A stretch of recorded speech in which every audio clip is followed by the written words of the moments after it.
You know, it would help if I found some better better sleigh bells, but these will have to do. Also, I can hear your thing in the back. Yeah, I am currently watching something. Oh, you turn it down because I don't want to get copyright claimed or something. About what? The person who I'm watching is doing something completely different. It's not copyright. I don't fucking know. If they have fucking issues, they can come talk to me so I can tell them to go shove it. If they have issues, they will come to me. Hello there. Hello. Hello and welcome to the Voices from Behind podcast. The podcast where every week we talk... Well, we're a bit late. I'm sorry. Welcome to the podcast where apparently we can't even keep a schedule anymore. Schedules are hard, man. I know. We should be back to schedule this week. No, actually it has to be next week because this week I'm flying back home on Wednesday. So earliest I can do is probably Sunday. That's fine. We'll do Sunday then. Yeah, it's the holidays. It's perfectly normal for schedules to get slightly messed up. But what matters is we're still on the Christmas thing. Christmas team. We're still watching Christmas movies for the 4 weeks. And you're gonna fucking love them. And you will all love them. And we are gonna talk about them. But, yeah. See, the dumb thing is, I still don't know what to give you for next week. Weakling.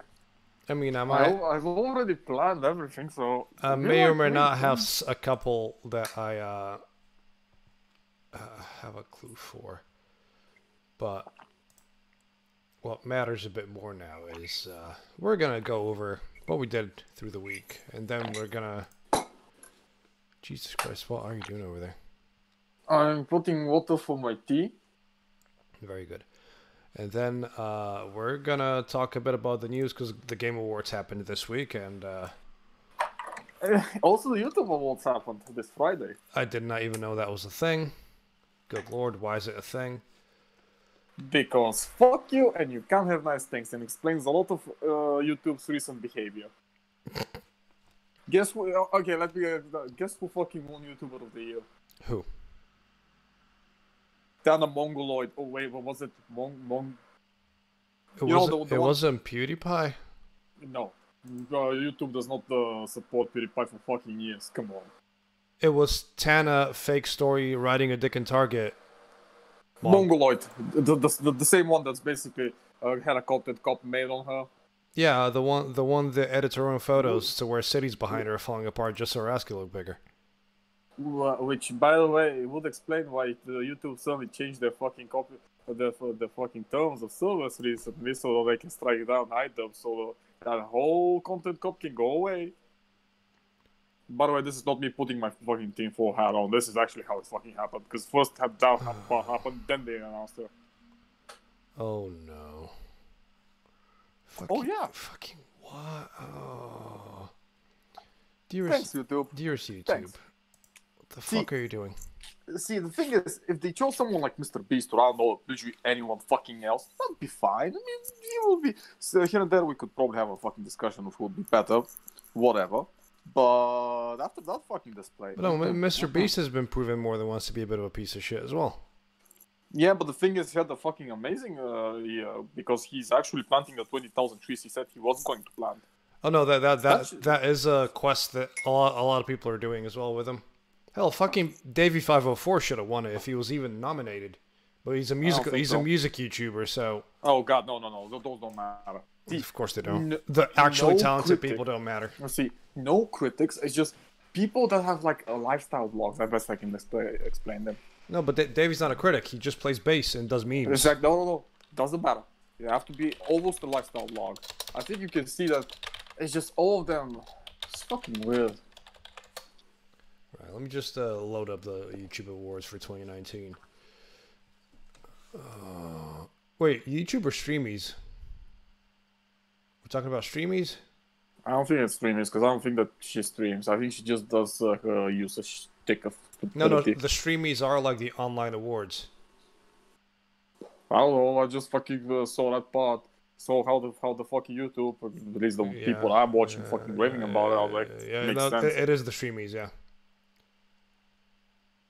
Okay, let me just animated breakout creator. Oh, Mr. Beast is in the breakout, so. Listen, what I always say, Mr. Beast did a lot of good this year, and he did a lot of. I mean, he really did a lot of good this year, and he probably deserved more, because it's a yearly thing, so you have to hold the whole year what he did from the last one to this one. Mm-hmm. He did a lot. Well, then that'd be fine. You know, literally anyone else would be fine than the woman that was caught on using the N word and the R word in derogatory fashion. You know.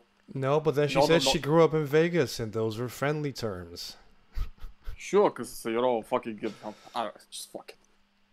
You know, we're gonna go over this. We're gonna go over the Streamies in a sec. I don't know. I don't fucking care about him. I just saw that part. I don't think that the rest of it is fucking wrong. No, a lot of them are actually pretty well deserved, but others, others don't deserve that at all. Other than that, I mean, this was an interesting week. I met you in Manchester. Yes, I was in Manchester for the weekend. Yes. Did you hear the great songs of the UK? You know, all the ones that we discussed. Every single one of them, yeah. Apart from One Hub this time, everything else. No one plays that one here. This is not America. It's probably gonna happen in America. Oh no, they play it here all the time. Did you hear also Pumped Up Kicks? No. God, well, people are slipping these So days. 50th, they're not gonna play Pumped Up Kicks, are they? No, man, I will still fucking play Our Dancing Queen. Come on. Yeah, well, Dancing Queen's like a pop classic, isn't it? Yeah, maybe if you fucking grew up listening to Alpha, but then again, a pop classic for me might be as well fucking Creator. Yeah, true. Kind of subjective on that part, but yeah, you know.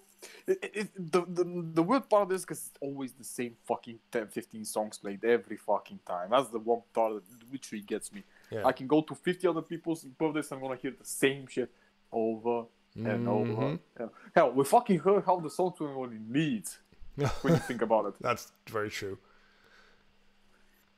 And there was no birthday parties. It's just whatever. People like what they like. If they have the same taste, something's not right, I think. Like, not gonna lie, it's like, because, you know, different people have different tastes. Yep, that's very true. Did you do anything of interest over the week? Well, let me see now. I saw The Irishman.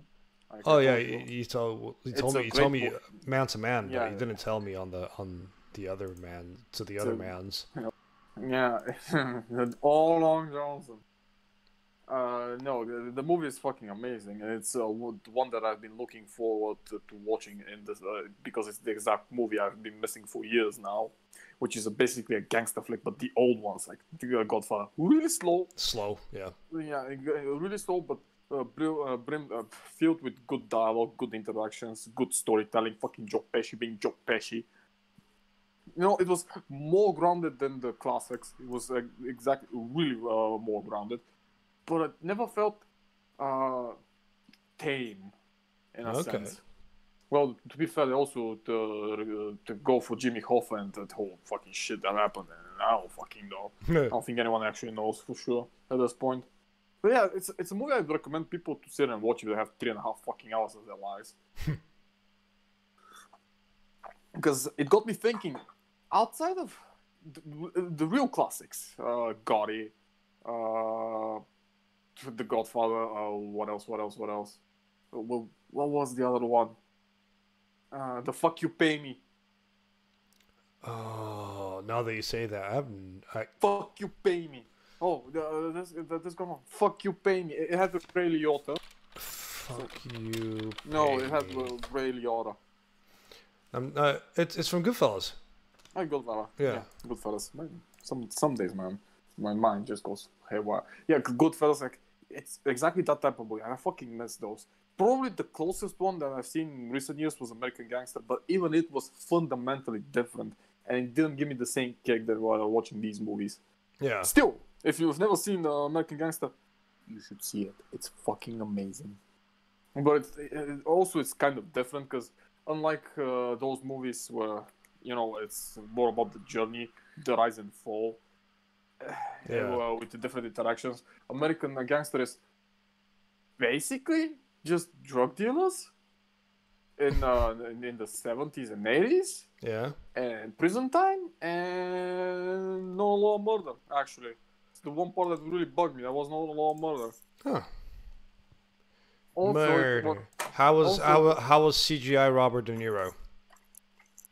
Not too bad, actually. Not too bad. I mean, it was like I said, it's thing. It's because it was used so sparingly. It wasn't really that much of a fucking hassle. Okay, fair enough. Because they used one of those, you know, the reverse aging like apps kind of situation. The beauty filter. Mm-hmm. Yeah. Kinda, but it was done so well that you could tell that this was like Robert De Niro like fucking 20 years ago. Like he kind of looked the same. Okay, although, fair enough. It was actually, it wasn't really that bad. But also reminds me, the Irishman is being trashed currently by fucking critics. Shios, I'm sorry, critics. And the media, because the...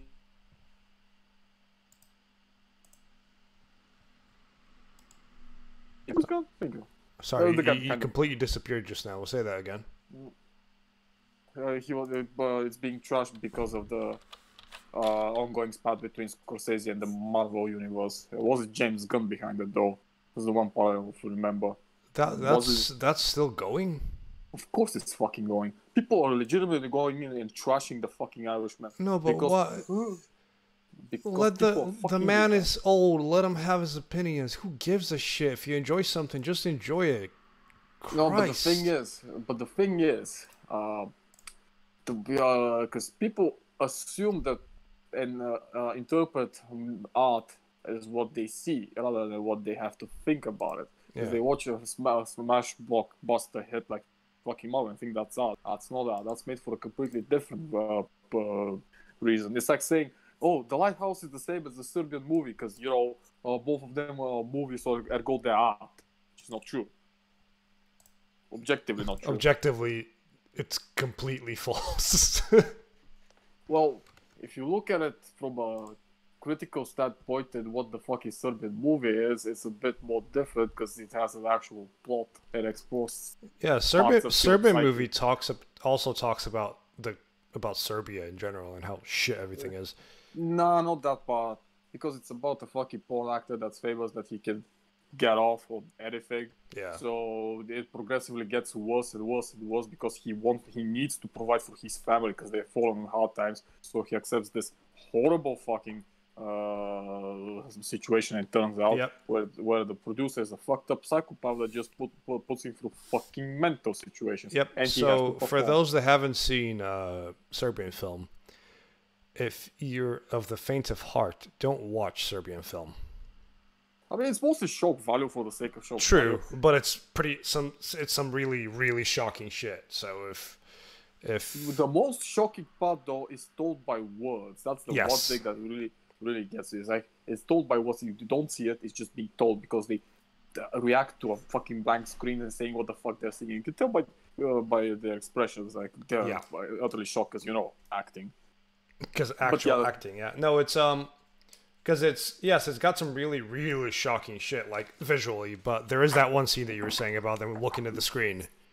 I think that's the worst scene in the whole film. And the ending. Yeah, well, the ending's something else. The ending was just dumb and it was completely unnecessary, and I think that was also done for the shock value. Yeah. It literally served no purpose and shock you for how fucking degenerate people are. Yeah. But sure, whatever. I mean, I can live with it, so can everyone else. Yeah, but this is you and me were talking about where. What else? I started playing Ni no Kuni 2, which is amazing. You see that GIF I sent you? I sent in the Discord. Let me have a look. Send me a GIF. The adorable ones. Oh Christ, what are those? Those are you remember Princess Mononoke? Yes, the wisps. No, not exactly. These are gold Higgly Pigglies. I'm not even kidding. Look, because it's Studio Ghibli that makes the animation for the games. So Okay. you know there's gonna be some kawaii fucking shit over there. These things are fucking amazing, and I want every single one of them. And there is a fucking mechanic tied to them, so they're not just fucking plushy material there. They're not for eBay. Yeah. Fucking amazing. And I do enjoy a lot. The story is a fucking tired trope of isekai shit, but it's not. It's done really decently. Okay. Sorry, I'm just prepping some news. Dude, so what? How does Ni no Kuni work again? Ni no Kuni is basically an action RPG. Oh, it's a Japanese. Yeah, okay, I see. It's where you have a active combat system with dodges. But it's still a party? Well, yeah, you have a party and there's like. It's a good-looking game. It's a bit too lolly for me, but it's But no, because it's Studio Ghibli that draws it, so of Yeah. course it's gonna look like that. It's like we all know how fucking Studio Ghibli operates. Yeah, it looks pretty good. It's aesthetically very pleasing, as they say. Yeah, and the story is pretty much cut and paste, dry shit, but I'm fine with it because everything else seems fine. The mechanics are fucking responsive, which is amazing considering that it's ported to PC. Yeah. It feels awkward because you know the weirdest thing is, so they tell you that there is a dodge, and it goes with the up arrow with a dot on the left side. So I'm thinking, am I supposed to press the up arrow or the number 8 on my numpad? What the fuck is this? So I go into the options, try to bind it to shift because I'm thinking, oh, it should be shift. And then I realize that's actually shift. Oh. Well, so it's not very well explained then, is it? Well, that part no, because I was like, press on the rebind, click shift. Okay, it doesn't change. Press on the oh, it's shift, isn't it? Why are you fucking shitting? Why don't you just say shift? Because the dot really fucking killed me. I was like, what button is this? Because I'm having 2 literal keyboards in front of me, and none of them have a dot on the left side on the shifts. Yeah, but at the end of the day, they've shown it to you, so or maybe it's meant to be played with a controller. Maybe that's like confusing the interface, or is it something else? You never know. Yeah, no. Other than that, I mean, I think what did I? Did I do anything else? I mean, can't remember. Maybe. Maybe, sort of, kind of. Probably, yeah. But like I said, I'm flying on this Wednesday and going back. All right, I thought you were flying in January, but January is gonna be on the 8th of January. You're coming back on the 8th because I'm flying away on the 5th. Ooh. Ooh, scheduling. We'll figure it out. The 8th, so we can record on the. We'll figure it out. It's not a big deal. Did you do anything else of note, sir? He's looking at his notes. You hear clickety clacks. No, I don't think so. Wait. Oh yeah, my roommates went back to their parents' place. All right. So, yeah. They wish me happy Christmas. That's Fucking nice of awesome them. People. So you've got the place to yourself for the most part. Kinda. Tomorrow, one of them is coming back because what the fuck is he supposed to do? The same reason. It's like sometimes, man. Yeah, I know that feeling. So, yeah, I went to Manchester for the 2 days. I had a really good time. I drank too much Guinness. Trying to think if I've done anything of note that might be interesting to talk about. But you know that time when you think, oh, I'm going to talk about this, and this, and then you go back and you start recording and you're like, oh. Let's not get political. That shit just. No. I don't give a shit about the political stuff. I'm saying, when you have a lot of things to talk about, and then you eventually get to talking about them, and you completely forget what you were going to talk about. Kinda. That's just happened. I have no idea what I'm talking about right now. But yeah, I went to Manchester, had a great time, had some pizza that was okay. Good. It wasn't great. See, the chicken place we went to, though. No, oh yeah. Now I see why I was fucking talking to you about in fucking, I don't know, what was it? February? Was it March? Yeah, February when you came to January when you came to visit. You were talking. It was January that when you came and stayed at mine. That's when you were still talking about the fucking chicken place. And you can see why. Yeah. So for those good. For those of you that have been to Manchester or live in Manchester or want to go to Manchester in the UK, you go into town, into the city center, and you go to a place called the Jerk Shack. Some of the best chicken I think I've ever had, and it's pretty decently priced. It's $7.50 for a plate of barbecue chicken that I had, fried chicken, and barbecue sauce on top, and it's a pretty good portion. It's a bunch of dudes that run it. It's literally just you walk in and the kitchen is there. It's like stupidly clean, even though it's on the main street and they don't exactly have a door. It's just like the weird tarps that you have in front of butcher shops, like the plastic things. But it was really good. And yeah, what else did I do? Apart from getting soaked in Manchester. Why though? I have a band to recommend to you. Go on. They're called the Vintage Caravan. Sounds familiar. Imagine classic sort of Led Zeppelin styled rock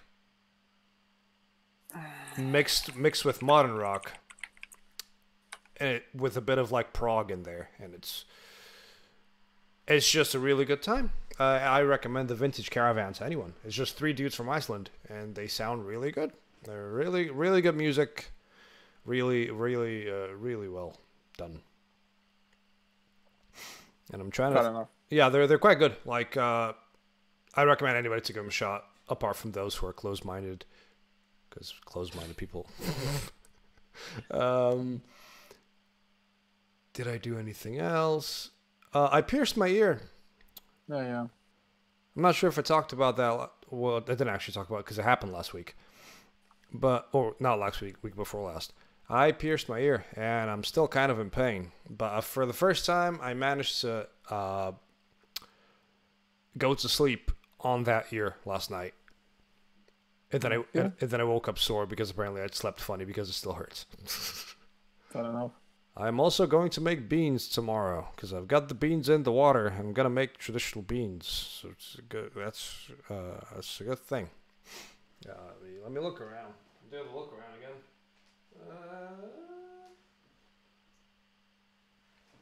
Nothing. Good. I watched the movie that's on the screen now, but we're gonna talk about that when we get to it. Shall we get into some news?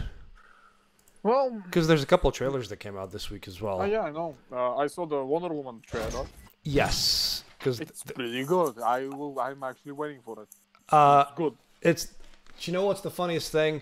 The original Wonder Woman trailers didn't get me very hyped, but this one is like, oh. So, yeah, this one, I think they're just trying to make it even better than the last one, which I'm completely up. Because the last one was pretty good, and now they're. The ending was fucking shit, but that was. Well, it was DC still like rebranding, so. No, the issue was with who they chose to play fucking Ares. I don't think I've ever seen a less threatening Ares in my entire life. Hello, it's me, Ares. I mean, even though I knew he was gonna be Ares, I was like, please, no, this makes no sense. Exactly, because war is the most profitable one. Yes, it's the most profitable business.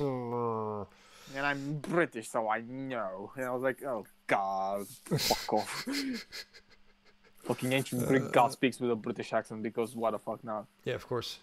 But yeah, the Wonder Woman trailer looks fucking great.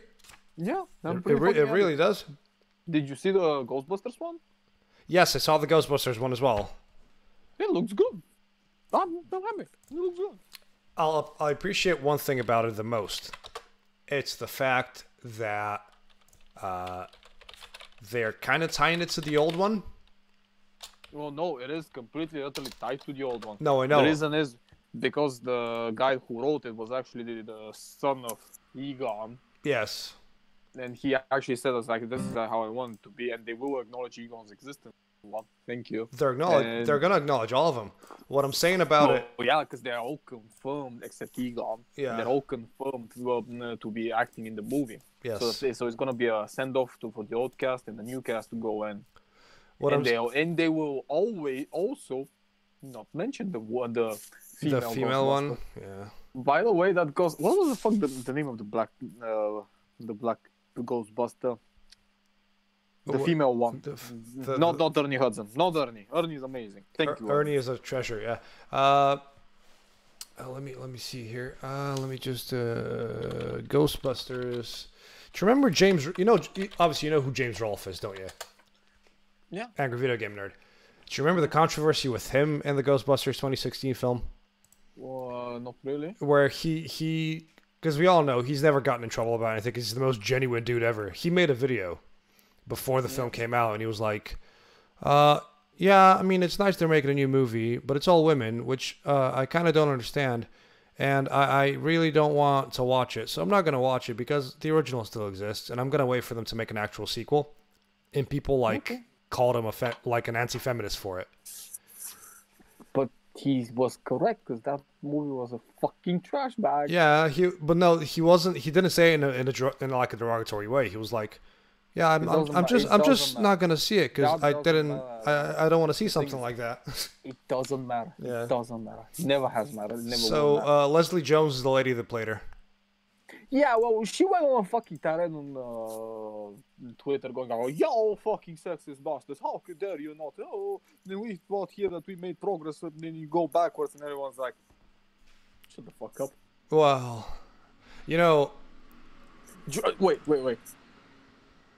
What? This is a fucking ongoing thing that's been happening. I want you to see her outburst on the fact that she was not gonna be acknowledged in that god-awful fucking piece of shit movie that everybody wants to fucking forget it exists. I want you to take into account something else. Recently, the CNN and the Nerdist blamed Russia for the potential flop of Rise of the Skywalkers. Rise of the Skywalker. The new one. The new one. No, sorry, that's gonna be the name of the show now. It's Rise of Skywalker. Fuck it. Not Rise of the Skywalkers. It's Rise of the Skywalkers at this point because Obi-Wan's gone. He's not gonna rise. I'm rising. I'm rising as we speak. Yeah, I mean he's just gone. He's not. Yeah. He shouldn't appear. So who's the Skywalker in that one? Because he should have taken Rey. Because Rey doesn't. It's gonna be Luke. Fucking... But no, he's gone. He disappeared. He Evo. No one's ever really gone. No, they're all gone. No one's ever. I'm going to send you. Obi-Wan and Luke fucking disappeared. That's the point. They fucking disappeared. I'm going to send you the video by Red Letter Media, where they sit down and they make predictions, and I think it's the best prediction I've ever seen about a Star Wars film. I'm gonna ask you this question: what is the one thing the Star Wars has not done so far? The spy movie? Slapstick comedy. Well, that's the Ewok special. No, I'm saying they've done a spy/war film with Rogue One. They've done typical Star Wars with the rest of them. What is the one thing they haven't done? Right. Put it this way. Horror movie as well. Yeah. What is the one most successful? One of the most successful movies of this year? That's a. Wait, which one should it be? Actually? One of the most successful superhero movies of this year. Marvel? Yes, which one? The last one. Endgame. Yeah, Endgame, yeah. I don't watch it. I don't fucking care about them. They can go Endgame was a time travel movie. So the theory is, what if it's just a really shitty, really terrible Star Wars time travel film? See, the issue is that they also have 11 endings that they scrapped. John Boyega got fucking yelled at for leaving the script in a supposedly leaving. The actress that plays Rey, what the fuck was her name? Daisy Ridley. Yeah, she got yelled at because apparently she's privileged. What? And she was like, yeah, it was just. She always seems like the most humble person ever. Anytime she's on screen. No, but the thing is, because she comes from a very rich family, her grandfather and father have ties to the movie industry in Hollywood, and she spent her whole life in boarding schools and shit. Well, on the other hand, John Boyega comes from a rough neighborhood. From a poor Nigerian family, and I was like, oh, you're obviously more privileged than John Boyega. And she's like, well, no. And I was like, that's so wrong. And everybody was like, wait, what? Huh? I feel like people are just screaming at them now for the sake of stirring up controversy. It's not working though, because people, like I said last time, the people that actually went to the pre-screening said it was a fucking piece of shit. And this. Well, yeah, that's because so far they've screened 6 different endings. Because they've been 11. Oh god! Because apparently they've been in damage control since they started production. Because Ryan Johnson left it the way he left it. Because Ryan Johnson fucked up everything. Yeah, so now that's the theory. They're forced to do a time travel. Oh, excuse me. They're forced to do a time travel film because they need to rectify everything that's been messed up. But they have J.J. Abrams, who never fucking does time travel properly. J.J. Abrams, yeah, exactly. That's what I'm saying. That's why it's going to be like a terrible time travel film where they're going to bring back like a younger Luke and maybe even Obi-Wan, maybe even Darth Vader. Maybe that's why Maybe that's why Sidious is here because they brought him back. The wise. No, Plagueis. We don't know who Plagueis is. We're never going to find out. And Darth Ravenous. So Sidious is here now, and that's why. Because somehow they flubbed it at the start, and they brought Sidious back through the Force. This would have made fucking sense if they didn't destroy the extended universe. Good job, Disney. Yeah, because there's time travel in the extended universe, isn't there? No. No, there is. They're fucking time travel in Rebels in the animated show. Fuck the animated show. Who gives a shit about that one? It's canon. It doesn't matter at this point. See, in the extended universe, like I told you, like down the fucking we talk about it at least once a month. So yeah. Like I told you, the Force itself is more like a sentient thing. So when people die and they're especially high on the, I don't know, midichlorian count.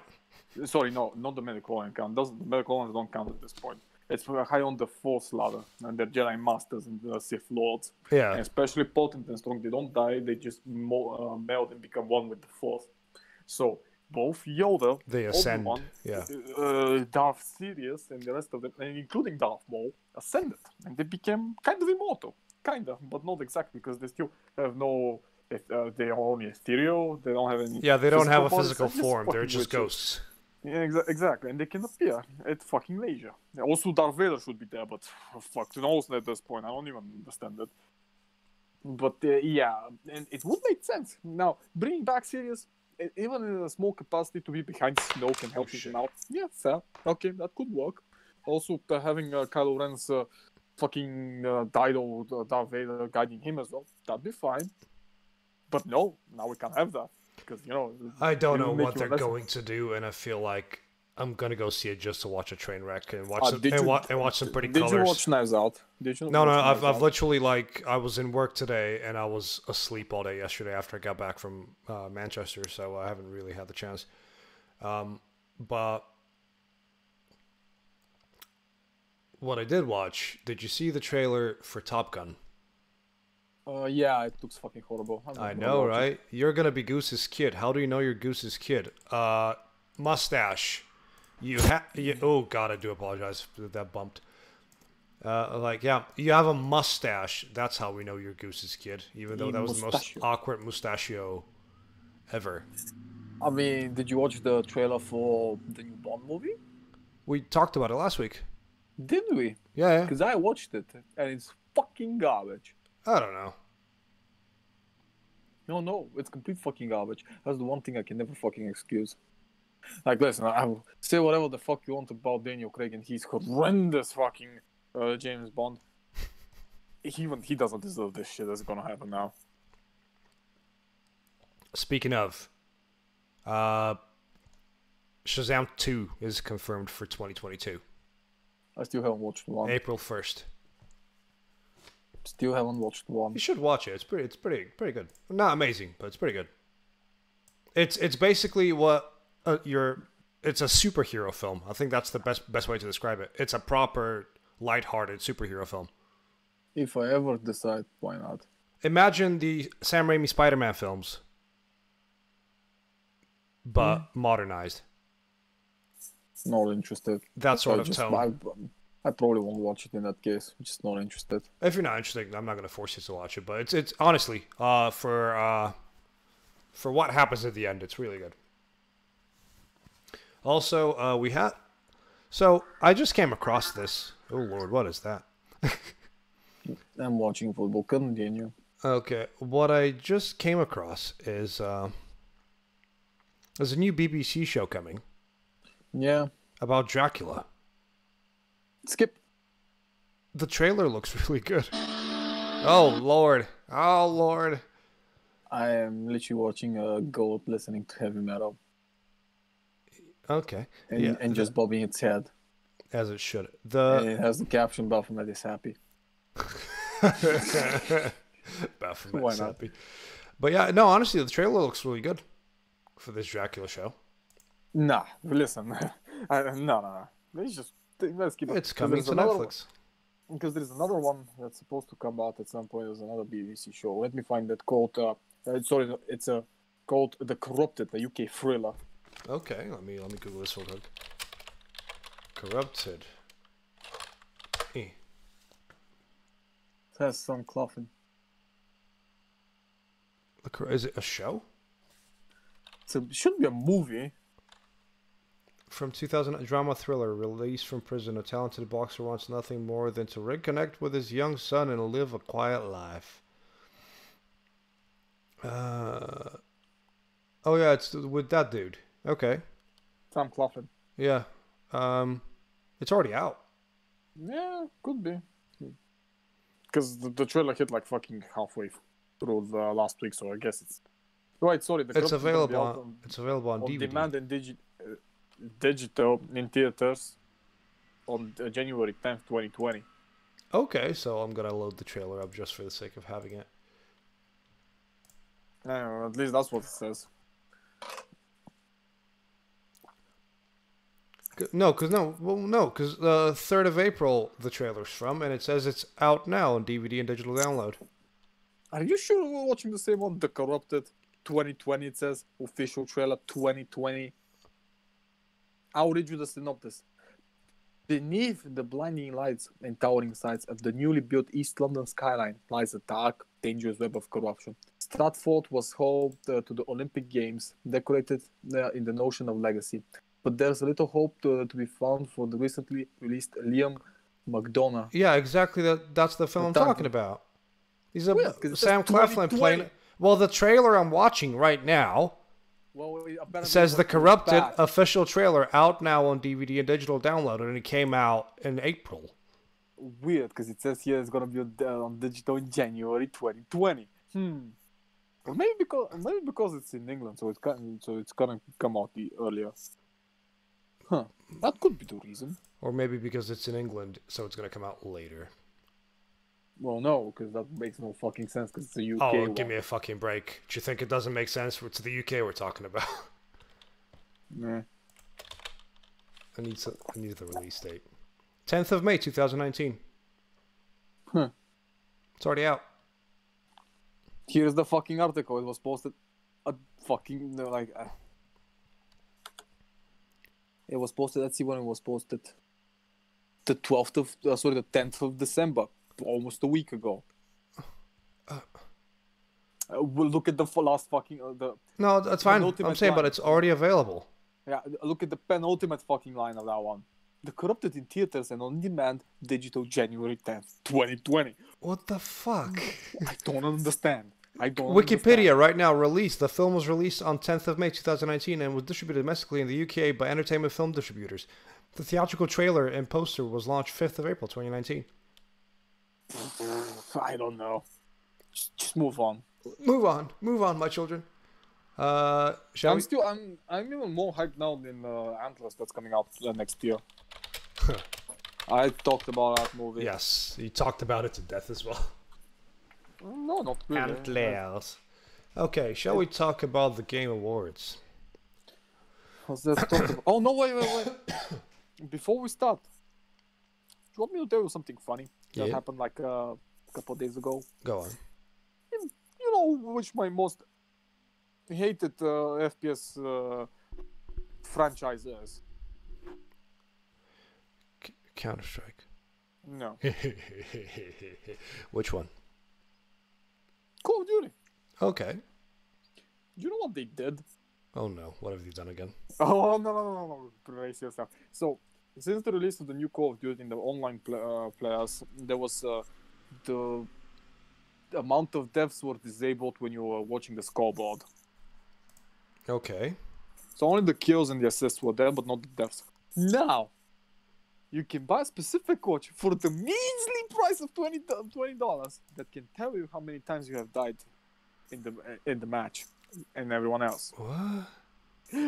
Oh yeah. It's just the fucking scoreboard, for God's sake. Oh fucking yeah.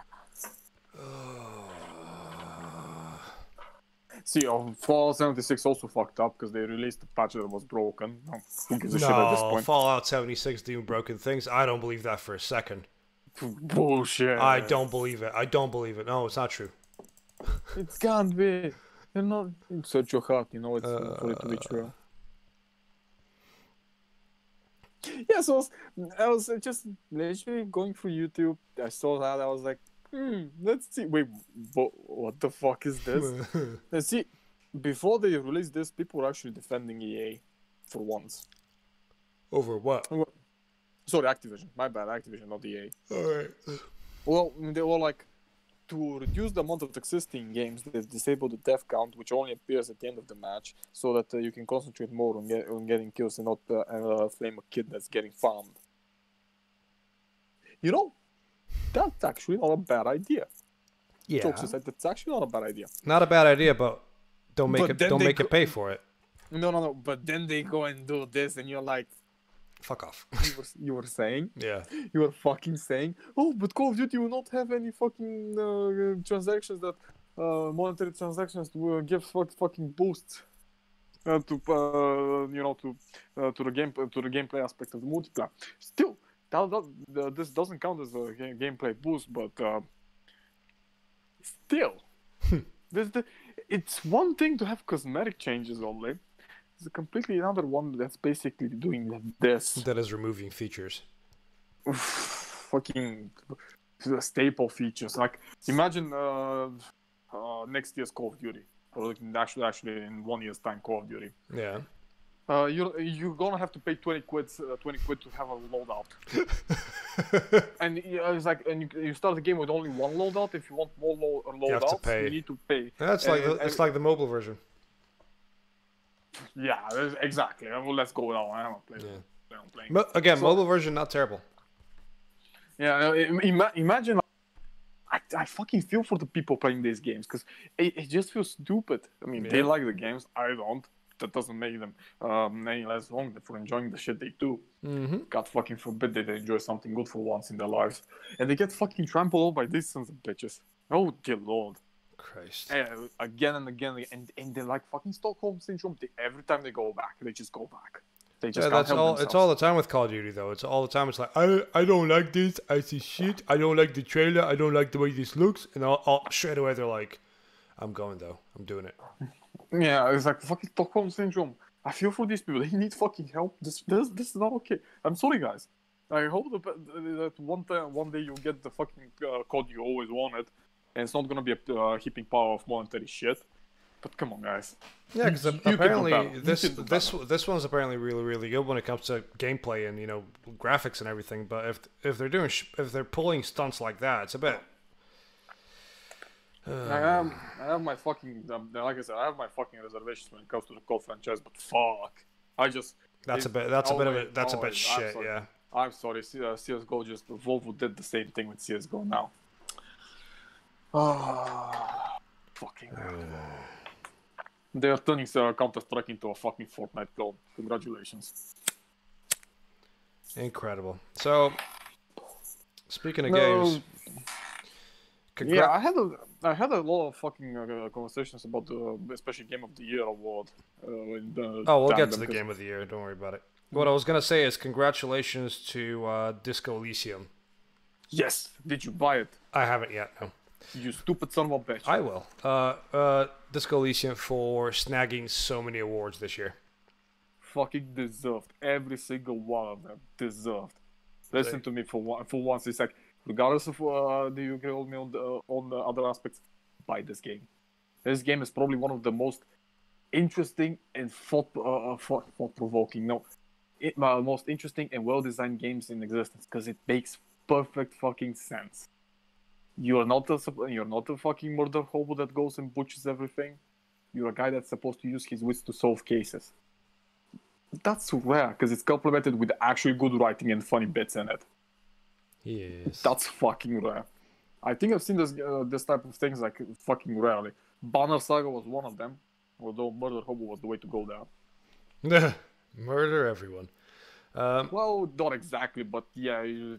Usually the best playthroughs I had was when I was not avoiding fights. I was just doing well in them. Yeah. That's the difference. Because it actually made matters a lot for me, at least when I did it. Yeah, congratulations to them for, like, snagging so many. Also, congratulations to fucking Crash Team Racing for winning best sports game over FIFA. Oh, FIFA's a fucking dumpster fire right now. I know, but actually, I'm saying congratulations to, like, a kooky racer game for winning over, like, proper simulators, I guess. See, the thing is, it's like, because I have friends who play FIFA and they swear to God it's better than 2019, but most of the people that actually play the game outside of the circle of friends that I have say that it's good, say that it's actually worse than 2019. FIFA's been getting progressively worse since, like, 2005. Well, not exactly, because actually in recent years, from what I've seen, played a couple of games here and there, they've actually updated the engine, implemented actual fucking physics, and made the system a lot more close to real life as they can. Okay. And it feels more intuitive than a guy with fucking 20 on first touch making a perfect fucking stop and sitting there and going like, wait, what? The fuck? And then you're a fucking 90-something guy who was like, oh, he can barely fucking stop the ball. The ball scrapes him once and he falls over. But yeah, I mean... Yeah, Death Stranding won Best Music. I expected it's Kojima. Kojima knows best taste. Best Performance, Mads Mikkelsen again from Death Stranding. See, but you haven't seen the fucking cutscene, so I can't fucking talk about it. We'll talk about them. Don't worry about it. We will get there. No. You will need to watch this. Best Narrative, again, Disco Elysium. Like I said, it's a fucking good game. And Apex won Best Multiplayer Game. See, Apex is weird, because like when it came out, it was the thing. It was actually the thing. The shit, yeah.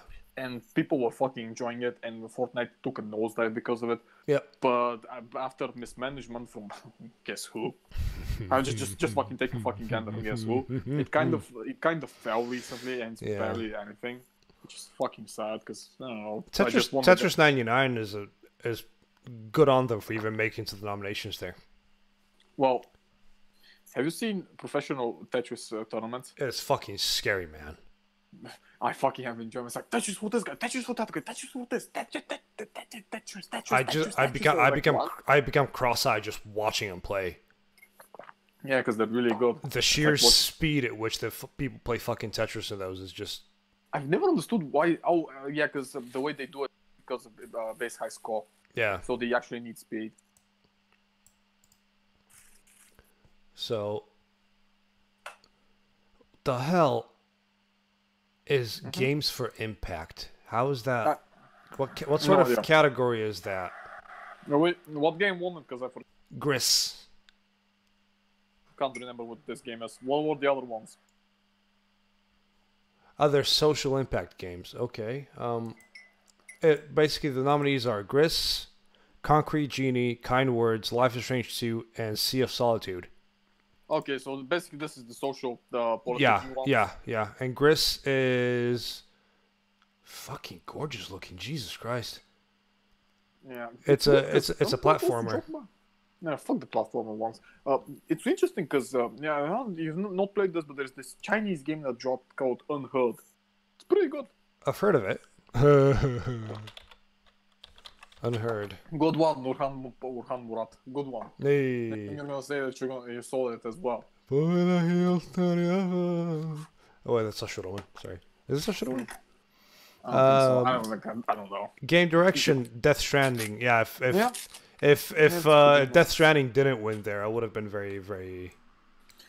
I don't know, but the thing is, like, people were angry because they were kind of split on the Death Stranding and its impact and what the fuck it was actually.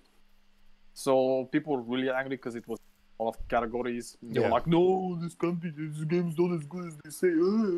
Also, fighting game, that's some tough competition for all 5 of those games. Smash Bros. That's hands down Smash Bros. It's what people always wanted from Smash, so it's gonna win. See, I had a conversation with a friend of mine in America who's actually really. What the fuck is Jump Force doing there? What the fuck is Jump Force doing there? Oh, jumping, I guess. What should I know? It's shit. Maybe. Anyway. And I had a conversation I had with him. It was like this, because he's a big Smash Bros. Because he was like, now that I think about it, Smash Bros. Should have won Game of the Year. I was like, no, because it's still a base fucking game that comes out every 2 fucking years. I was like, well, Smash Bros. Comes out like 3 years, but yeah, you kind of have a point there. Because the Game of the Year won fucking Sekiro, a piece of shit game that you should not play. Oh, also, God, I noticed also in the family games category, they're all Nintendo games. Oh yeah, because Nintendo does family games. All 5 of them. Yeah, Nintendo does family games. Yeah. Cool. What Steam? Well, with the fucking there was this one game that's gonna come out like next year. That Fraser of all people showed me. All right. Which is basically a hentai XCOM clone. Oh yeah, that's apparently going to come out. Yeah, pretty much the same as me. Oh, sorry, not hentai. Actual fucking sex. Not furry shit. Actual sex. With oh no, you have moved enough spaces. You may fuck me now. Oh wait, there's a 95% chance you'll hit me. You missed. I'll put it in your butt now. Not like that. See, the actual gameplay is XCOM-wise. Turn-based strategy with RPG elements. So it's a turn-based bone game. But on the other hand, on your downtime, you can go and fuck the bitches, and you're like, what? On your downtime, you can go and fuck the bitches. You know what I'm saying? We're definitely on a list now. Fuck them. That's what I say always. Fuck them. Yeah. But no, here's the weird part. I was like, I checked, I saw the fucking gameplay, the actual gameplay. I was like, oh, this is cookie cutter and clean, but doesn't look that bad. Then I realized what the fuck was gonna happen. I was like, shit. Are you fucking kidding me? Why would you even bring this up? Turn-based sex game. Well, no, because the sex is afterwards. Shut up! It's a turn-based sex game. Now you make it sound like it's one of those awkward porn games that were uploaded on fucking. I wouldn't be surprised if it was, to be honest with you. And then, but here's the thing: actually, people actually put some fucking effort in it. I'm not even joking. They actually put effort in it. Okay. All of it is done decently. It's like the combat feels simple but easy to understand and do. Everything is very well done. There's like different stages and shit. And there are titties in it as well. Oh yeah, and dick sucking and stuff. So, esports game of the year went to LOL, which is not a surprise. Which is weird. I don't know. Well, who was gonna win it? I actually don't know. I was thinking it's LOL, Fortnite, Overwatch, Dota 2, and Counter-Strike. I was thinking Fortnite was gonna win. Fortnite is not an esport. It is an esport. It's fucking not.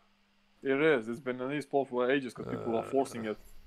Shroud won content creator. Don't care. Who's Shroud? I don't think he also didn't care because he didn't even show up and didn't even acknowledge it on Twitter. Community support, Destiny 2. Good for them. Fair enough, yeah, fair enough, because they actually were able to turn around the game and make it at least a bit playable. They made the game better just by doing stuff, yeah. Audio design, Call of Duty Modern Warfare, good. Fair enough. Well, the only other one that should have won there is Resident Evil 2. Who? What? Wait, who? Basically, audio design category, it's COD, Control, Death Stranding, Gears 5, Resident Evil 2, and Sekiro. Out of all of them, it's Death Stranding and Control. I'm not sure. It's COD and RE2 because RE2 fucking sound design is impeccable. Oh, did you see the trailer for RE3? Yeah, RE4, you mean? 3. Yeah, it did. It was Oops, sorry. It was fucking boring. It's a fucking RE game. Jesus Christ. It's a fucking remake of things we already played. Oh, but no, it But has people have been demanding it. So. Yeah, but it has modern graphics now. Yeah. And Jill is hot. It makes everything completely better. Jill's hot though. Who gives a shit? Art direction, Control won it. Good for them. Yeah, they tried. I mean, I haven't played because the game's not gonna come out on Steam. I think. I don't think it's on the Microsoft Store, isn't it? Or is it on the Epic Store? Maybe on the Epic Store. I think it is on the Epic Store now. Control. Yeah, because game. They should be on the Epic Store actually, because they were giving out Alan Wake for free again. I still don't have it. No, it is on Steam. Is it? No, that's interesting. Yep, it's on Steam. I didn't look anything fucking special when I watched the game. Oh, never mind. It's on Epic Games, but it's coming out on Steam later. Of course it is, because it's fucking timed exclusives. Best thing ever, Kappa. It's quite a game. Apparently it's quite good. It's a lot of weird shit in it, but it's all explained. So. See, the thing is, the way I understood the game, what I saw was like, it was this other game fucking years ago. Rogue Company, I think it was. No, Project something. Project Snowblind. Yeah, Project Snowblind. Some very old games, like 2004, 5, Havoc Engine. Okay. It's still Crystal Dynamics, though. It's same developer. Yeah, because the same fucking shit. I was looking at it and go like, I know this game. It's called Project Snowblind. What? I have played Project Snowblind. We all have. It's actually a very decent game. I'm looking at at just the screenshots, and yeah, I have played this game. I remember playing this for so long as well. But the thing is, it was an unfinished game back in the time that was out. It was more of a concept sort of. And the story went fucking halfway through and it just fucking finished and they never got to finish the project. But yeah, I watched Control. I was like, this is Project Snowblind. Oh, it's the same developers. I think they might be linked. I wouldn't be surprised because basically Control puts all their titles into the same universe. Barely, because this is like in the way future. Because all their titles are pretty like original, so it doesn't stop them from putting them in the same universe. Well, I'm fine with that. I mean, like I said, the game looks exactly like Project Starlight, which is a good game, and I have no fucking issues with that. And some of the shit, I mean, visually to me looked wonky, but I still understood it. Yeah, which was fine. And I'm happy for them because studios like Crystal Dynamics deserve the love because they always try super hard, regardless of what project they get given. And pretty much all their most of their projects are original titles as well. After Alan Wake, how many? Well, this is the first game after Alan Wake, isn't it? That they released. No, they released another one just before this. Crystal, it's the one that didn't do that well, but it was still pretty alright. Don't tell me it's Cold Trust, because Cold Trust is garbage. What do I think it's Cold Trust? No, it's. Wait, what? No, we're talking about somebody else. No, it's not Crystal Dynamics. Who the fuck developed Control? Remedy Entertainment? It is Remedy. Sorry, I do apologize. So Crystal Dynamics has nothing to do with Remedy. We were wrong. I got bamboozled. We were bamboozled. They did Max Payne. Oh, they did Quantum Break. Fuck, that game was garbage. Yes, that's the one game that didn't do that well. That game is pure fucking garbage. Don't play it. Yeah, but they put them all in the same thingy, in the same universe. Actually, they put it with Alan Wake. Yeah, I don't think they. But they've got Quantum Break in the game as a TV show. I'm pretty sure. Yeah, because Quantum Break was actually a TV show as well. Yeah, that's what I'm saying. It's a TV show in Control, and they've got something for 2020. It's called Crossfire X. What the hell is it? Jesus Christ, I read publisher Smilegate. I was like, wait, what? That's not Smilegate. It's Smilegate. It's on the lift deck. Crossfire just looks like a shooter, yeah. But it also has some weird ass visuals, which again, it's no wait, this is a re-release on the original Crossfire. That's why it's the lift deck. It's Remedy, so it's gonna be weird. Anyway, yeah, this is gonna be a re-release for Xbox. Best action game: Devil May Cry 5. Fair enough. If another game won it, I would have been very angry. See, but the thing is, here's the weird part. As much as Devil May Cry 5 did good, by the way, I want you to do something for me, especially for me. Yes. I want you to go and replay Devil May Cry 4. And every time you see a new scene, I want you to play the Devil Trigger song. It's so good, isn't it? I know it's a good song, but Yeah. I want you to play it. Why? And I want you to understand how fucking amazing that song in the reality is. Devil Trigger song is fucking incredible. No, it just do what I told you now. Everyone that Okay. does, just do it. Just fucking do it. You understand how fucking genius the song is. No, but I can't play the dynamic version though, because in DMC5, when you get a good rank, that's when the lyrics kick in. No, well, just fucking do it on the Just play side. anyway. Yeah, just play it anyway. Just play it on your fucking headphones on your phone. It doesn't matter. But I want you to just do that one. It's getting bigger, bang, bang, bang. Pull my devil Pull my trigger. devil trigger. Oh, it's so good. It's so good. Like I remember once telling people about the fuck, because I have also a friend back home that I'm gonna see for Christmas. He's also a big Devil May Cry fan, and I was like, you know, man, back when they announced on E3 2018, Yeah. Devil May Cry 5. I've I've told the story already, but still, I won't No, recap. it wasn't. Was it 20? I I was was sleeping 2018. Yeah, it was. I was sleeping back then because it was like fucking 2 a.m. in the morning. I was fucking tired, so I went to bed. Then suddenly it's like I woke up. I woke up to the words, "It's time for us to finally bring something back." And I woke up like a fucking Undertaker. You just popping rose. up going like, Yeah. Is it time? Devil May Cry. Just screaming. It's like, finally, I was like, what? The song is so kick-ass. Look at him go. But yeah, the gameplay's pretty good most of the time. It's the best DMC. Not exactly. I still have 3, but No, see, here's the thing. If they didn't rush Devil May Cry 4, yeah, it That would have would've been been- really good. it would have been the best DMC. You can fight me on that one. It Nah, would have been actually the best one. I don't. Oh, fight. the game had to so much more than this one. Yeah, it just was fucking better.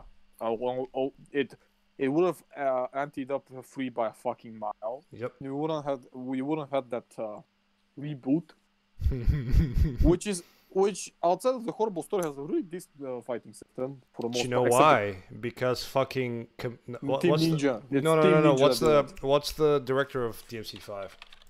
Oh god, he had that fucking awkward name. I always remind me that he was in an Indian name. Is it No. It's Japanese man. Oh, it's Uno.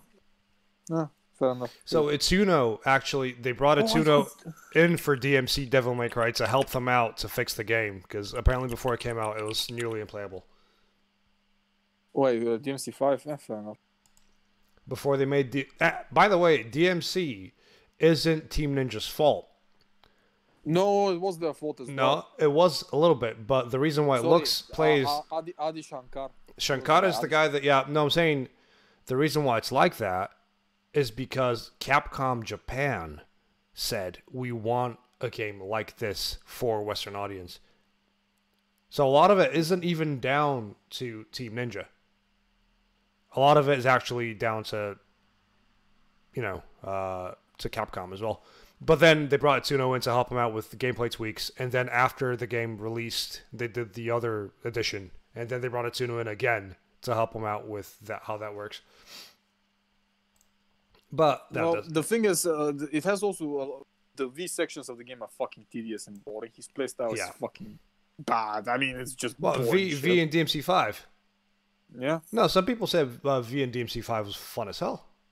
Not for me, man. And the song as well. The song was fine.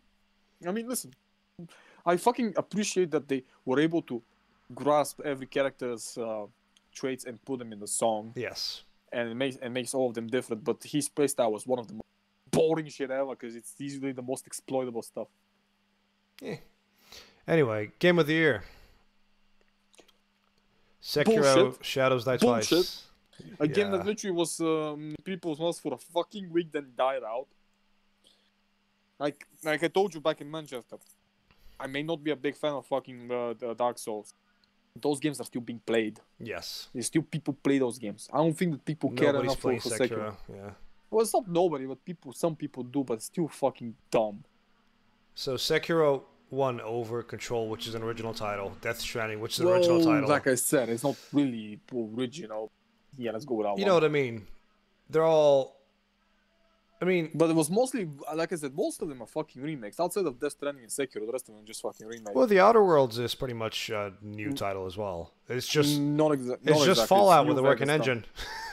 It's New Vegas. Yeah, it's done properly. with a working engine. Yeah. Without Torikins spewing fire in their fucking ears because he's a piece of shit. With a working engine. As Okay, it's not Torikins' problem. No, it's not his fault, but it's mostly ZeniMax's. It's the big kerfuffle that happened before the game. Yeah, back in the day. Because they wanted to actually use the proper engine, not the piece of shit. I burped. Yeah. That they had no fucking knowledge how to operate on, so the game became a buggy fucking mess. Yeah, to this day, it doesn't matter how you play it, you have to mod the ever-living crap out of it for it to work. Yeah. Even they knew they fucked up and they weren't happy with one day, so they were like, yeah, we're gonna continue this and call it The Outer Worlds. It's a decent game for what I saw. Yeah, dark as fuck in places, but really good. I haven't played it because it's a fucking Epic Game Store. I know. Is it on Steam? Not yet. It's an Epic Game exclusive. Oh, but it has an update. Anyway. I need to get Krampus. Okay. Needs the meat of the potatoes of the fucking We are here for the stew. For the end of the stew. Krampus. Don't talk about me, man. Yeah, Krampus. Don't talk about me mum. I'll bash your head in, I swear on me mum. Krampus is a film.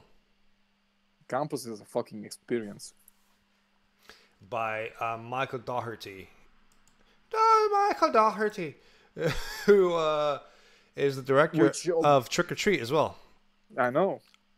And also there's going to be a Trick or Treat 2. Yes. And he's also the writer of X-Men Apocalypse. He was the director of the new Godzilla? Oh, yeah. Oh, no. Oh, let's pretend that shit didn't happen. Michael Dougherty. It's a movie about two families. Well, a big family, getting together for Christmas. And things happen that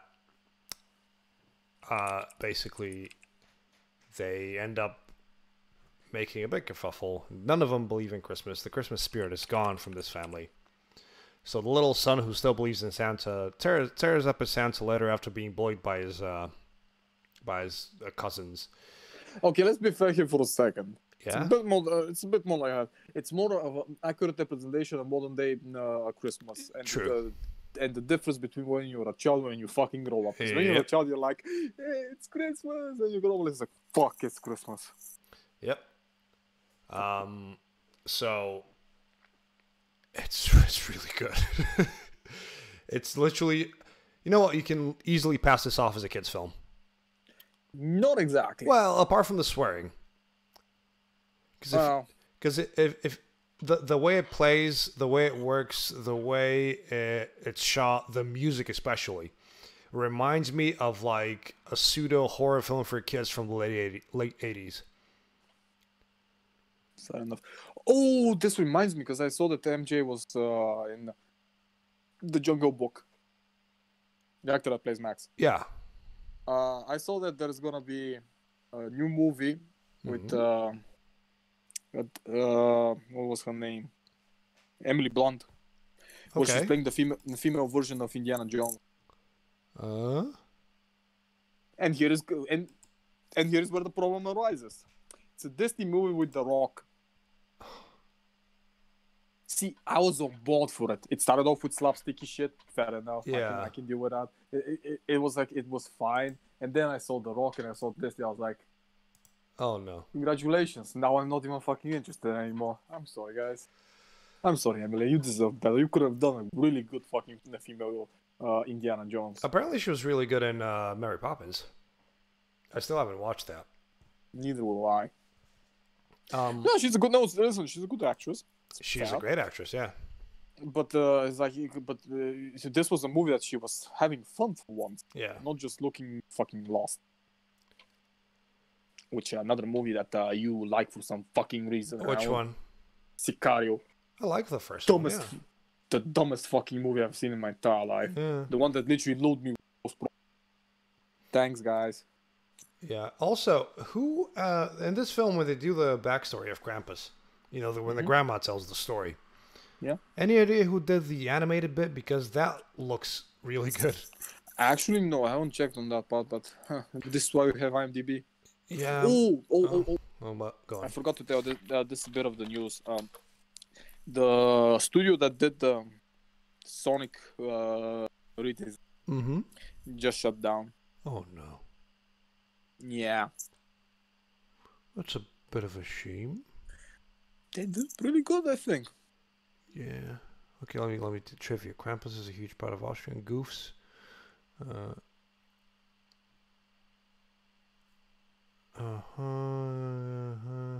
Quotes. Credits. No.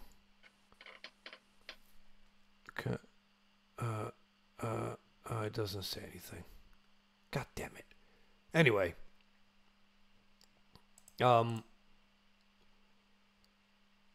trying to see if there's anything. No, Chris soundtracks, blah blah. Anyway, so I find this movie incredibly relatable when the family eventually gets together.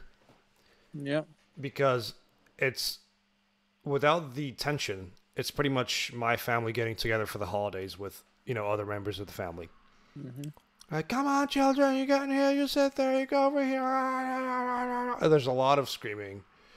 There's a dog, and the dog walks in. We don't have a dog, but you know what I mean. I mean, come on, we all have that one family member that's just a bit of a prick, wherever they are. It's fair enough. And it's what I love about this film is how well it's written. Like, well, it's not that difficult to write because it's a Christmas movie. It's essentially a Christmas comedy, yeah. But I'm saying, writing-wise, it's just well written. The writing in it is really good. There's no bad dialogue in this film.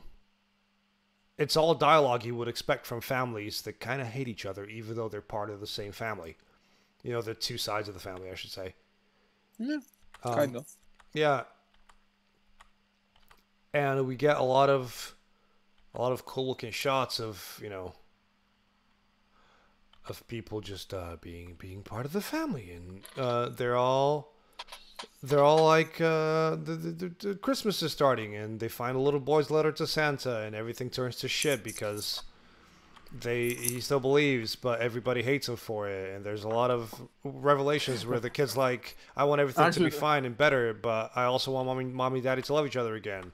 Yeah, but I think the funniest thing was in the beginning when he's like, yeah, but he was also ruining Christmas for all the second graders. I wanted it to be special for them, just like you. Yeah. And I was like, and his mom was like, so doing a drop kick was your fucking idea? Yeah, of the opening where like, he just what? drop kicks a kid. That was funny. But then the moment the scandal happens and he gets the letter and he tears it up, throws it in the wind. A blizzard hits the neighborhood. Because Krampus caught wind of Because the action. Krampus is on his fucking way. And the blizzard hits and the power cuts out. This is like 3 days before Christmas because his family comes on the 23rd. Yeah. So on the 24th, the blizzard hits. A snowman appears at the door. I mean, in their driveway, I should say, not their door. And the daughter, she says, "Oh, I need to go see my boyfriend because the storm. He's only 4 blocks away." Blah blah blah. She then gets taken. We're not sure what happens to her, but she gets taken.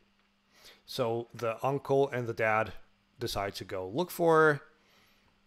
And that's where they get attacked for the first time by one of the minions, but we never see which minion it was. Then they get to the house again. They're all shacked up. There's no power. There's a lot of good like family interaction in this film. It's a lot of funny shit. And they kind of flesh out characters without them doing much, which is well appreciated compared to other films where they just say the funny. Okay, you are a character now. Well, these guys are a lot more. They're believable. Believable is the word I'm looking for. They're very believable when it comes to their characterization in general. Kinda. Except that Max's da sells the Avons. What? He sells the Avons. Yarda sells the Avons. Sells the Avons. Yarma. I fucking love the aunt in this film. Yeah, she's my spirit animal for the whole because she is a movie. fucking asshole and she's great and everybody hates her. It's like, wow, what do you want from me? I'm looking for the eggnog. Take me to the eggnog. So then the grandma reveals the story of Krampus and how her family and village got taken away and she was the one left behind. Yeah. And then the moment she does that, everything goes to shit. Kind of. Right after that, they get invaded by the gingerbread men, who are part of Krampus. Basically... Actually... But for they already got invaded by the fucking dolls, by the Yule goat in yellow. Yeah. For those that don't know, the Yule goat's after. Krampus is like a German, Austrian, Bavarian sort of tale, where he is St. Nicholas's shadow. He is the one that comes for the naughty kids, and he's the one that comes to ruin Christmas for you. And much like Santa, he has a means of travel, and he has a bunch of minions. Minions, because they win the fucking movie. Yes, they're all... This movie has some of the best practical monsters that I think I've ever seen, because you can clearly tell they're puppets. Oh, and they're most... But the movie... They're literally Five Nights at Freddy's rejects. Yes, but the movie does not give a shit, because the whole movie does not take itself seriously at all. I fucking love the fucking angel. The angel that strangles Tony Collette with Christmas lights. and she puts her up. Yeah. For the longest time, when I saw her, is she a spider? No, she's the cutest thing in existence. Then she opens up her fucking wings and she bounces down by going. and then she uses her fucking. Well, I don't know if I can qualify her as a tongue to just get to her even faster. And you're like, well, she's so adorable. I just want to pet her. One of my funniest. I think I actually laughed out loud when I saw that. When the aunt finally picks up the shotgun and just starts shooting everything at the end. Yeah. They grab the angel off the what's his name? I forgot the guy's name. Yeah, I remember which one. The stepdad. Not the step off. They grab it off Howard, who's the uncle. They throw the angel, and she just midair shoots the ever living fuck out of it and just smacks it right in the middle of a Christmas ring. Yeah. it just stays there it just flops off and falls on the ground. Oh, but then shit. Also, I didn't know this, but all the gingerbread men in this film all have voice actors. And they're Gideon Emery, Seth Green, Breen Burns, Justin Roiland, and and Ivy George voices the cherub. Yep. But all these guys that I just listed are all famous voice actors and are all in charge of, obviously people know who Seth Green is. And Justin Roiland is one of the creators of Rick and Morty. It's, they're all famous dudes. And they're all there for very tiny roles.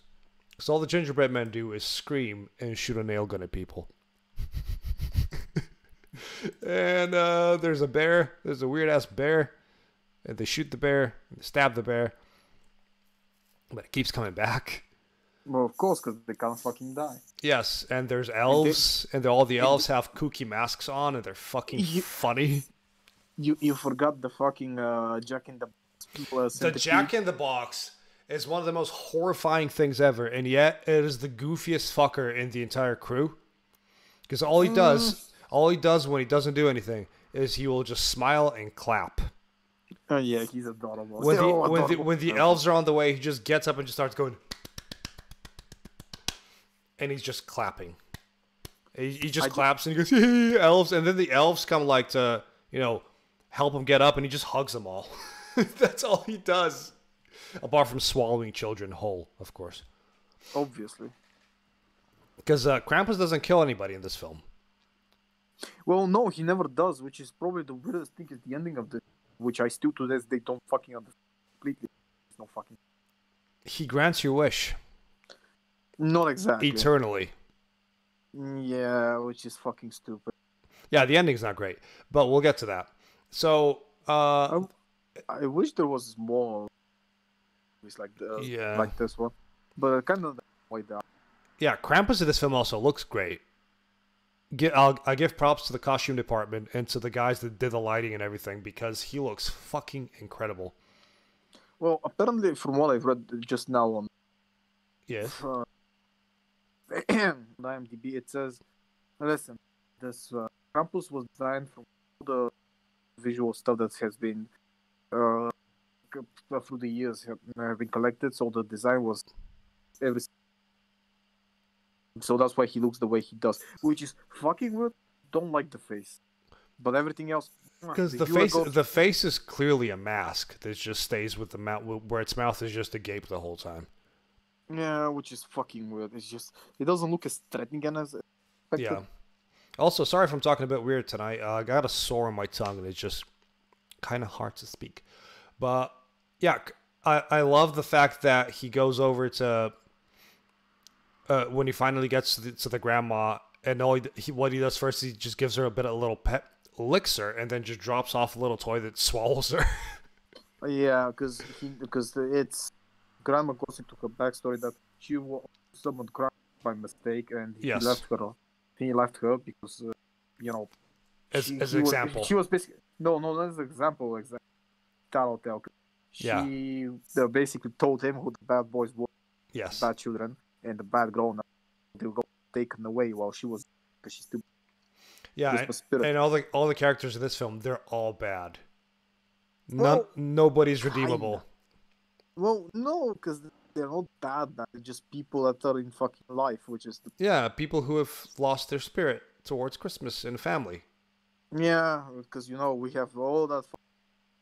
Krampus should come for all of us. To be fair. Kill me. I fucking enjoyed because I fucking cuddled the shit out of those toys. Yeah, but the Jack in the Box in this film I fucking love. I love the bit where he has all the children in a sack because he pops out of a massive set out of a Jack in the Box, swallows the children, and then proceeds to try to get inside a vent, and it takes him like 5 minutes because he's stuck in the vent, and it just cuts to him like going like this. These are his hands in the vent going because he just can't get through. And he gets more and more frustrated. You can just hear the little bell that's inside him just goes doop, doop, doop every time he moves. Oh, perfection. But yeah, then eventually we get to Krampus at the end. And little Max goes, no, take me, don't take them. I just wanted Christmas to be better. And he takes them all.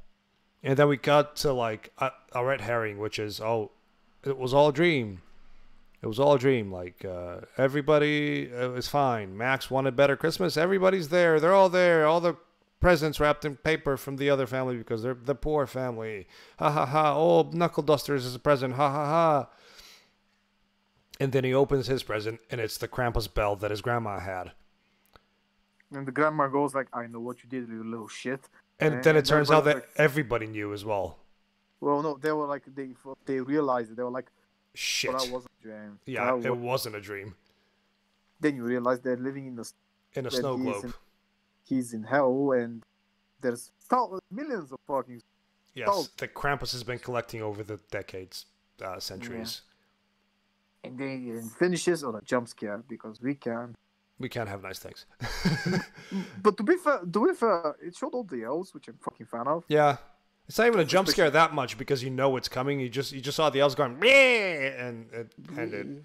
And yeah, don't get me wrong. There's a lot of stuff we didn't talk about, but they're all jokes that I don't really want to ruin for people that want to watch the film. Good jokes. They're all like pretty good jokes, and it's very well written. And Adam Scott is fucking great in this film because he's supposed to play the straight man, but there's a point where he just one of the best. Fucking gives up. When they're all like against the wall and Howard gets taken by the elves, he just turns and goes, "Oh, come on." It's one of the it's a line that he delivers so well. It's fucking great. But apart from that, I recommend Krampus. I've said it before. We talked about Krampus before at some point. and I've always said Krampus is a really good time, and it's well recommended. So, staying on the Christmas films, because obviously it's still December, and staying on the horror aspect of Christmas films. Now you're gonna give me Gremlins? Nope. Gremlins is a good film. Why would I give it Gremlins? Okay, which And one? Gremlin. To be fair, with Gremlins, Gremlins, there's not much to talk about with Gremlins. There's a lot more we could talk about with Gremlins too, but the original, it's literally Gremlins come eat people. That's most of the original film. So which movie I'll be watching? It's a little movie picture from 1989. That Okay. I just because I was going through a list earlier while you were talking just to see films, you know. And I remember watching this film a few years ago and just pissing myself the whole way through. The movie is called Elves. Oh, I know this one. The movie is called Elves from 1989. And it's one of those films that I think rivals some films that we've talked about on this podcast. It is incredible. Yeah, I've watched this movie. This movie is a piece of shit. I know. It's fucking incredible. So we're talking about Elves next week. It is honestly one of my favorite Christmas films, even though I've not talked about it that much. Because I usually erase it from my mind, and then every time I see it somewhere, and I go, oh, I know that film. Everybody knows that movie. It's such a fucking train. Oh, it's so good. It's so good. So, yeah, next week, we're talking about Elves. Yes. So then for a second there, I thought it was gonna be Silent Night Deadly Night. I wouldn't do that to you. I've watched all of them. I know you have. Plus, Red Letter Media recently covered number 2, so I wouldn't like. They actually found the actor who goes like Garbage Day. Garbage Day. Yeah, because this was his only sole picture, and he was never seen from again. Yep. So And someone on the internet was able to track him down and find him and ask him, and I was like, I don't want that. It was like, yeah, but you're a fucking good here. Do you know that? He was like, yeah, and I was fucking proud of it. Good for him. Good for him. So, have you got anything to add, sir? So, when are you traveling? This Wednesday. So, we're recording Sunday then? Yeah. Okay. I think that'd be the best since... It will make the most sense, yeah. And then we can record maybe on the 26th or something the week after for the last Christmas podcast. I'll give you a movie for that one. I'll give you one that You'll give me the movie of movies, the penultimate I Christmas movie. See, I have been planning this shit for a very long time. It's almost a year, so yeah, good on you. Good on you for keeping it secret. Oh yeah, you haven't noticed. I've been keeping a lot of things. A lot of and things. I've been planning a lot. So many things from me.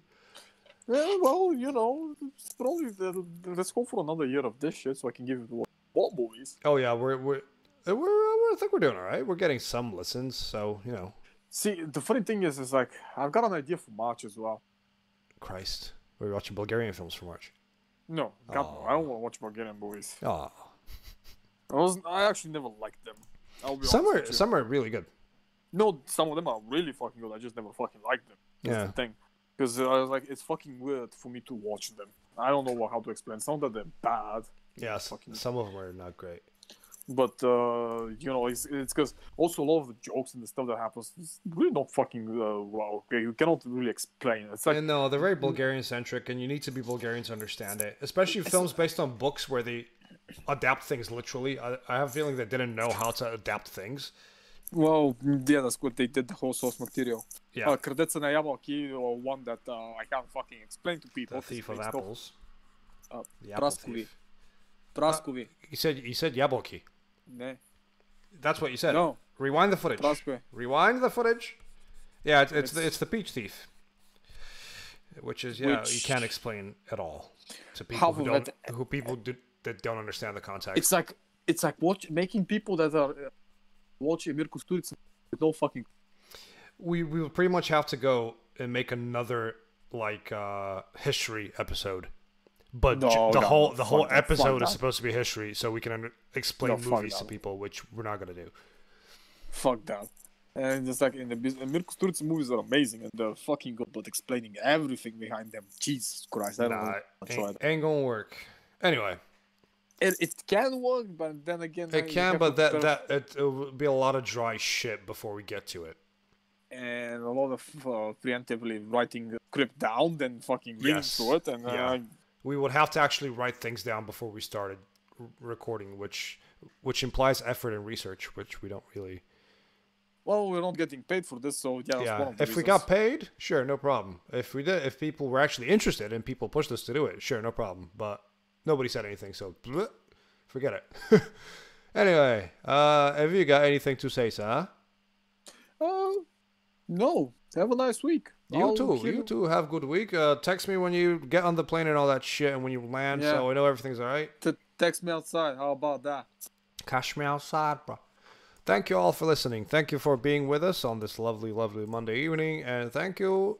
Find us on the places where you usually find us. Just search the hashtag Voices From Behind, and you'll find us on Instagram, on Facebook, on YouTube, on Spotify, and on Apple Podcasts. Why don't we have an Instagram page? Oh yeah, because I let me make Instagram. Because I don't want to manage a third. And neither do I, because it's a fucking Instagram, and I don't even know how to do that shit because I have an Instagram account. I don't know. I barely do the Facebook one. Yeah, pretty much. Anyway, Thank you all for listening. We will see you all next week on the Voices From Behind podcast. I'm not gonna play fuck you. You know what? Sleigh bells poorly looped. Here we go. That's the concept people come here for. Come on. Oh, there we go. Okay, I'm playing the intro now. Okay, bye. Bye.